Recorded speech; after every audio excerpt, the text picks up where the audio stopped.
তিন শ্রেণীর ব্যক্তির বিরুদ্ধে আল্লাহ বলেন আমি নিজেই কিয়ামতের দিন মামলা দায়ের করব। I will be against them in the day of judgment. Three categories of people I will be against them in the day of judgment. তিন শ্রেণীর লোক কিয়ামতের দিন তারা ছাড় পাবে না। আল্লাহ বলেন আমি নিজেই তাদের বিরুদ্ধে মামলা দায়ের করব। এর মধ্যে এক শ্রেণীর লোক হচ্ছে রাজুলুন ইস্তাআজারা জিরান ফাস্তাউফা মিনহু ওয়া লাম ইউতি আজরা। একজন শ্রমিক ভাড়া করে তার কাছ থেকে কাজ নিয়েছে কিন্তু তার পারিশ্রমিক আদায় করে নাই। এরকম আছে না নাই? দাপট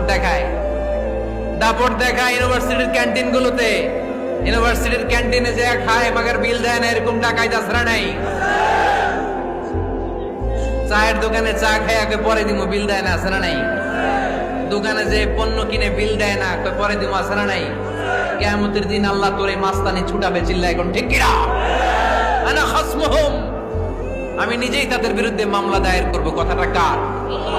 এজন্য বিশ্বনবী বললেন খবরদার, মেহনতি মানুষ, খেটে খাওয়া মানুষ, এদের দোয়া কবুল হয়ে যায়।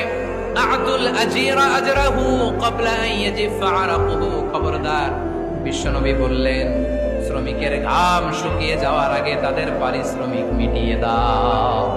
বিশ্বনবীর বিখ্যাত হাদিস, আতুল আজিরা আজরাহু ক্বাবলা আন ইয়াজিফা আরাকুহু। শ্রমিকের ঘাম মাটিতে লাগার আগে, শুকিয়ে যাওয়ার আগে তাদের পারিশ্রমিক মিটিয়ে দাও। কেননা তারা যদি বদদোয়া করে তোমার জীবনকে জাহান্নাম বানিয়ে দিবে কে?